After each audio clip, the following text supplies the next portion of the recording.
नमस्कार मित्रों, सत्य की विजय में आपका स्वागत है। मैं हूं विजय त्रिवेदी। कर्नाटक से कांग्रेस के लिए थोड़ी सी राहत भरी खबर हो सकती है। सिद्धारमैया साहब ने डीके शिव कुमार साहब को चाय पे बुलाया है। नाश्ते पर मुलाकात हो रही है, नाश्ते पर मुलाकात होगी। नाश्ते पर मुलाकात के बाद क्या होगा ये तो पता नहीं। कितना अच्छा इडली सांभर होगा, पोहा होगा, नाश्ता होगा, गर्मा गर्म कॉफी होगी, चाय होगी, क्या होगा। लेकिन थोड़ा सा आगे बढ़ने की बात की संभावना लगती है। आपको पता है कि इतने दिन से लगातार कांग्रेस में तनाव बना हुआ है। कर्नाटक कांग्रेस में दोनों बड़े नेता मुख्यमंत्री सिद्धारमैया साहब और उप मुख्यमंत्री डीके शिव कुमार के बीच तनाव बना हुआ है और एक दूसरे के खिलाफ वर्ल्ड पावर का इस्तेमाल किया जा रहा है। शिव कुमार साहब ने कहा था ना, आपको याद है, word is power of word. और फिर उसका जवाब दिया था सिद्धारमैया साहब ने। उन्होंने कहा था वर्ड क्या होता है? वर्ड तो है, वर्ड की ताकत तो है अपने लोगों, अपने समाज की सेवा करना, और वो काम में मैं लगा हुआ हूं, उससे ताकत मिल रही है। राहुल गांधी जी भी परेशान है, मल्लिकार्जुन खड़गे साहब भी परेशान है, रास्ता निकल नहीं रहा। कहा गया था कि भाई ये जो सरकार बनी है कांग्रेस की, उसमें ऐसा कोई फॉर्मूला बना है जिसमें 2.5 साल तक मुख्यमंत्री रहेंगे, यानी 2.5 साल सिद्धारमैया, 2.5 साल डीके शिव कुमार। डीके शिव कुमार के नेतृत्व में ही वो चुनाव लड़ा गया था। वो उस समय प्रदेश कांग्रेस के अध्यक्ष थे, उनकी लीडरशिप में ये चुनाव लड़ा गया, तो उनकी दावेदारी बनती थी। 135 सीटें मिली थी कांग्रेस को वहां पर, और एक अच्छी सरकार बन गई थी। तो उस समय भी लग रहा था कि डीकेएस यानी डीके शिव कुमार बनेंगे, क्योंकि वही उनके एटीएम मशीन है, वही उनके संकट मोचक हैं। और जितने संकट शिव कुमार पर आते हैं वो भी कहा जाता है कि कांग्रेस की वजह से आते हैं, जिन्हें वो हंसते हंसते झेलते रहते हैं, खेलते रहते हैं। लेकिन 2.5 साल निकल के पता नहीं पड़ता ना 2.5 साल का। जब मुख्यमंत्री बनते हैं, बनने की बात होती है, तो ये भरोसा दिला, हाँ हाँ मैं छोड़ दूंगा, ये कर दूंगा। वो बहुत दिन तक चलता रहा। पिछले दिनों भी ये बात हुई कि भाई छोड़ना पड़ेगा, नहीं छोड़ना पड़ेगा। फिर सिद्धारमैया साहब ने कहा मुझे तो 5 साल के लिए जनादेश मिला, मुझे तो किसी ने कहा नहीं था कि 5 साल से पहले छोड़नी है कुर्सी।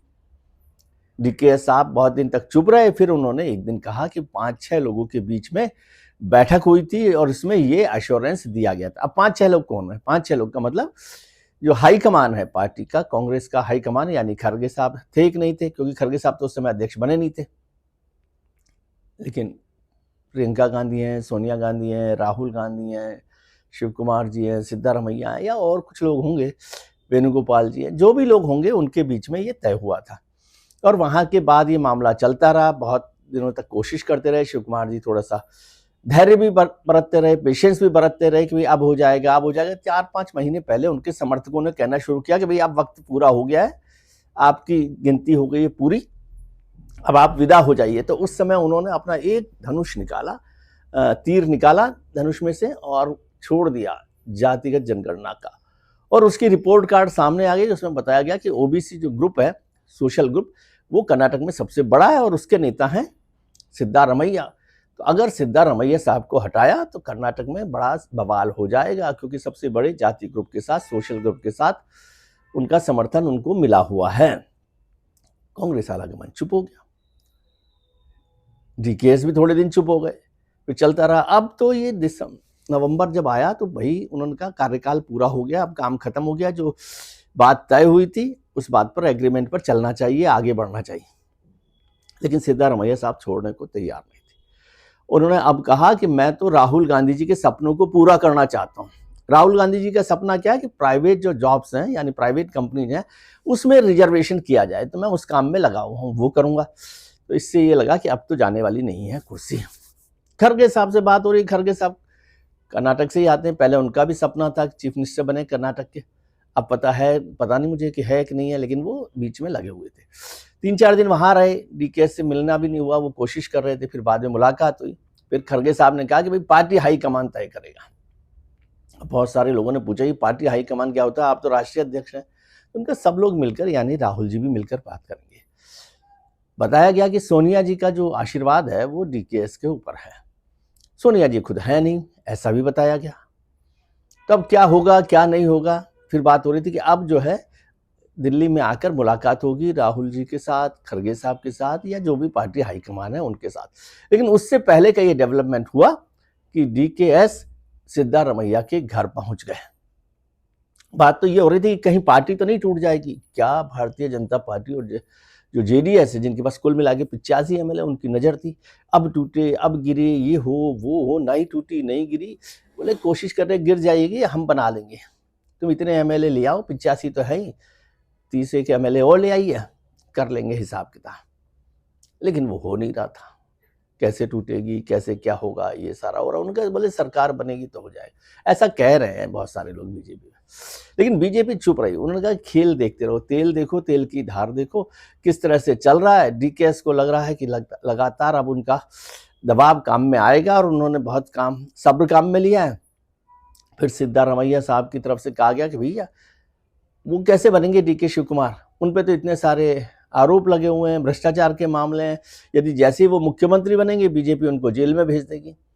और ये बात चुपचाप चल रही थी, मतलब सोर्सेज के थ्रू चला ही जा रही थी। फिर उनके जो बेटे हैं सिद्धारमैया साहब के, उन्होंने कहा इनडायरेक्टली, भाई सिद्धारमैया यानी मेरे पिताजी पर तो एक भी आरोप नहीं है, तो क्या दिक्कत है। इसका मतलब शिव कुमार पर आरोप हैं और वो जेल जा सकते हैं। दूसरे लोगों ने कहा अरे भाई साहब आप समझते नहीं, ये जो आरोप है यही तो उनकी ताकत हो सकती है शिव कुमार जी की, डीकेएस की। यानी वो इन आरोपों से बचने के लिए बीजेपी के पास चले जाएं, वहां जो वॉशिंग मशीन है उसमें नहाए धोएं, आराम से साफ हो, और फिर मुख्यमंत्री बन जाए या केंद्र में मंत्री बन जाए। जो भी डील होगी वो हो जाएगी। एक बार वॉशिंग मशीन में जाना है, आना है, खत्म बात। कुछ नहीं कहा, भाई ऐसे कैसे, उसका बीजेपी तो भ्रष्टाचार के खिलाफ है। बोले हाँ बीजेपी भ्रष्टाचार के खिलाफ है, लेकिन नहा धो ले वॉशिंग मशीन में तो ठीक हो जाता है। अजीत पवार साहब का याद नहीं क्या आपको? हाँ, तो वो ऐसे बहुत सारे लोग हैं, बहुत सारे नाम हैं। अशोक चौहान साहब का भी नाम है, आपको नाम बहुत याद रहते हैं। अब हिमंत बिस्वा शर्मा साहब का भी नाम आप लेंगे, शुभेंदु जी का भी नाम लेंगे, तो ऐसे बहुत सारे लोग हैं। लेकिन नहाना धोना वॉशिंग मशीन में जाना जरूरी है, ऐसा लोग कहते हैं। तो बीजेपी की वॉशिंग मशीन में चले जाएंगे अगर डीकेएस, तो वहां से नहा धो कर आएंगे बिल्कुल चमकते हुए। और कभी कभी हो भी तो दाग अच्छे, चलता रहता है। लेकिन क्या डीकेएस और सिद्धारमैया की जो नाश्ते पर मुलाकात है वो कर्नाटक में नई राजनीति को जन्म देगी? क्या डीकेएस मान जाएंगे सिद्धारमैया के लिए कि भाई सिद्धारमैया को ही चलने दीजिए, फिर मैं कुछ और काम करूंगा? या सिद्धारमैया कहेंगे अच्छा भैया चलो भरत, अब तुम संभालो राजपाट, मैं चला? क्योंकि कांग्रेस की तरफ से ये उम्मीद की जा रही थी कि सिद्धारमैया साहब को कहें कि भाई अपना दिल बड़ा करें थोड़ा सा, और कहें कि आप बड़े नेता हो, अब आप हो गए 70-75 साल के, अब आप आराम करें, और आराम नहीं करें तो दिल्ली में कांग्रेस की जो बड़ी जिम्मेदारियां उनको संभालें, और डीकेएस को आशीर्वाद देकर आगे चुनाव लड़ा। कई लोग बोले कि शिव कुमार साहब बड़े नेता हैं, एटीएम हैं, लेकिन उनका कोई जनाधार बड़ा नहीं है, जातिगत आधार भी नहीं है। वो कलिगा की जिसकी वो बात करते हैं, उसके असली नेता तो देवेगौड़ा साहब हैं और उनकी फैमिली है, यानी कुमार स्वामी है। तो इस पर कैसे काम चलेगा? तो दूसरों ने कहा सिद्धारमैया साहब के पास कौन से, वो कोरबा समुदाय से आते हैं, उसके तो और भी कम है। तो इन दोनों के बीच में लगातार झगड़ा चल रहा है। पार्टी की टूटने की संभावना फिलहाल तो कम लगती है, लेकिन टूट जाए तो पता नहीं। शिंदे साहब को भी तो देखा ही होगा आपने, एकनाथ शिंदे साहब को। और हिमंत बिस्वा शर्मा का जो असम है, उसके होटल हैं, रिजॉर्ट्स हैं, वो अब भी खुले हुए हैं। तो क्या होगा क्या नहीं होगा, इस पर सबकी नजर बनी हुई है। लगातार ये कोशिश हो रही है, कांग्रेस चाहती है कि ये डिफ्यूज हो जाए मामला। आपको याद होगा, मध्य प्रदेश की बात मैं करना नहीं चाहता हूँ, वहाँ ज्योतिरादित्य सिंधिया जी चले गए थे। राजस्थान में अशोक गहलोत सचिन पायलट के बीच में जो हुआ था, तो सचिन पायलट जयपुर से मानेसर तक आ गए थे। वो तो पार्टी टूटी नहीं। एमएलए तो बहुत सारे दिन तक यहाँ पर रहे थे, और वो टीके सिंहदेव साहब और छत्तीसगढ़ में भूपेश बघेल साहब, वो दोनों लगातार चलते रहे, एक मुख्यमंत्री एक उप मुख्यमंत्री। और फाइनली छत्तीसगढ़ में कांग्रेस सरकार हार गई जब चुनाव हुआ। हार तो राजस्थान में भी गई, हार तो मध्य प्रदेश में भी गई। अब इन सब से भी कांग्रेस सबक लेना चाहती है कि नहीं सबक लेना चाहती है, ये कांग्रेस को पता। और सबसे बड़ी बात है कि राहुल गांधी जी को फुर्सत है कि नहीं है फुर्सत। और जो खरगे साहब हैं, वो खुद को हाईकमान मानते हैं कि नहीं मानते, क्या वो फैसला ले सकते हैं नहीं ले सकते। राहुल गांधी जी और सोनिया गांधी जी के पास वक्त है, सोनिया गांधी जी कितना दखल इसमें देना चाहती है। प्रियंका जी का भी माना जाता है कि सिद्धारमैया के साथ, वो डीकेएस के साथ थोड़ा सा अच्छा है, गुडी गुडी है। खरगे साहब सिद्धारमैया के साथ रहना चाहते हैं। तो इन सब के बीच में अभी तो ये नहीं समझ में आ रहा कि झगड़ा दिल्ली में है कि बेंगलोर में है।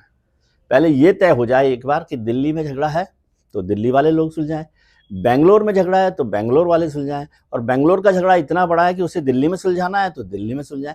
लेकिन वक्त निकलता जा रहा है और इसका सबक यही है। कांग्रेस के नेताओं ने कहा भाई हमारे यहाँ ऐसे ही चलता है। 3 साल चलता रहा था जयपुर में, आप क्यों परेशान हो रहे हो? मध्य प्रदेश में इतना चलता रहा था, वो खत्म ही तब हुआ जब ज्योतिरादित्य सिंधिया चले गए। तो ये सारी बातें लगातार चल रही हैं। लेकिन कर्नाटक की कॉफी जो है ना, राजनीतिक कॉफी, पॉलिटिकल कॉफी बिल्कुल गर्म हो गई है और महक रही है। उसकी हवा जो है सब तरफ आ रही है। उसके साथ साथ गरम गरम इडली वो खाइए जो DK साहब ने सिद्धरामैया साहब के नाश्ते में की है। बाकी देखते हैं कि क्या हो रहा है कर्नाटक में। जो भी कुछ होगा आपको बताएंगे। हम आपके लिए उम्मीद करते हैं कि आपका आने वाला कल आज से बेहतर हो। आप अपने मित्रों, परिजनों, रिश्तेदारों के साथ खुश रहिए, मस्त रहिए, व्यस्त रहिए, स्वस्थ रहिए। नमस्कार, प्रणाम, आभार।